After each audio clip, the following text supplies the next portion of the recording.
Models for population growth. The law of natural growth. In the absence of other threatening factors to the population, not just human but any quantity, it is reasonable to assume that the growth rate is proportional to the size of the population, that is, dp over dt equals kp, where k is a constant. So p of t is the value of a quantity y at time t. This is called the natural growth. If k is positive and p is positive, then dp over dt is positive.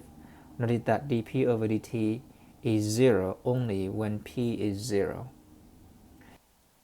The second derivative of p is the derivative of dp over dt, which is the derivative of kp, but k is a constant, so we can factor it out to get k times, but dp over dt is kp. And so the second derivative is k squared p, which is always positive. dp over dt equals kp is called a autonomous differential equation because it only depends on p. To learn more about this differential equation, we construct a phase line. We see that the first derivative is positive, so the function is increasing. The second derivative is positive, so the function is concave up. A phase line is a plot on the y-axis that shows the equation equilibrium values along the intervals where the first and the second derivative are either positive or negative. By looking at the sign of the first and the second derivative on the phase line, we know whether the solutions are increasing and decreasing, concave up or concave down. The autonomous differential equation dy dt equals ky can be solved using separable. We integrate both sides. After we separate it, we get ln of y equals kt plus c, both sides of the equation to get y by itself, plus or minus because of the absolute value, e to the kt times e to the c power. But if we let a equals plus or minus e to the c, the solution is a e to the kt. And so if dp over dt equals kp, then the solution is p equals p naught e to the kt, where p is the function of t. Also, when t is 0, p of 0 is p naught. This is called the initial condition. This differential model can be adjusted if there are factors that affect the quantity p of t. For example, if there is a fixed migration m per unit, such that per year, then the differential equation can be adjusted to dp over dt equals kp plus the quantity m, where m is the number of migrations per unit time. If there is a fixed amount of H is being harvested each year, for example, then the differential equation can be adjusted to dp over dt equals kp minus H, where H is the amount being harvested.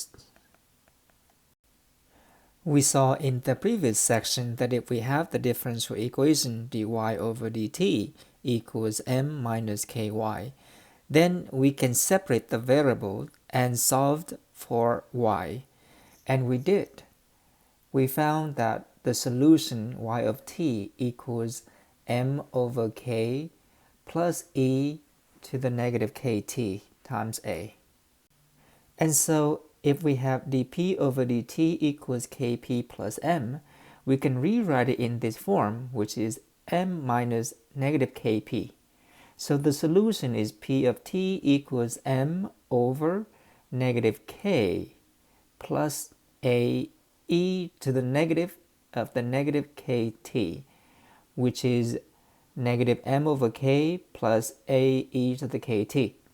If dp over dt is kp minus h, we can rewrite it as negative h plus kp or negative h minus negative kp, and we can use this general differential equation to solve for p.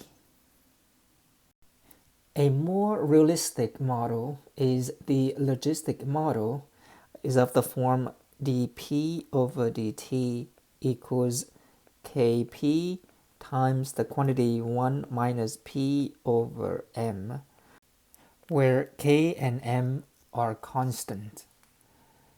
M is called the carrying capacity. Notice that dp over dt is 0 only if p is 0 or p equals m. P over m is 1, 1 minus 1 is 0. The second derivative, d squared p over dt squared, is the derivative of the first derivative, but we can use the product rule implicitly with respect to t. Simplifying this, we have kp prime times the quantity 1 minus 2p over m.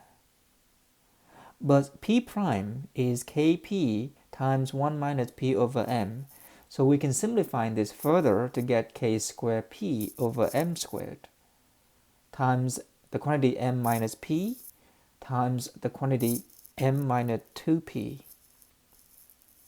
Let's look at the phase line. We see that the first derivative is 0 when p is m or 0. The second derivative is 0 when p is m or p is m over 2. We see that the third derivative is positive for any value p from 0 to m and negative for p more than m. For the second derivative, it is positive for any p between 0 and m over 2, negative for any p between m over 2 to m, and then positive again for any p more than m. We can do this by checking the sign of the first and the second derivative. But the sign of the first and the second derivative tell us whether the function is increasing, decreasing, concave up, concave down. We see that at first, from 0 to m over 2, the function is increasing, concave up.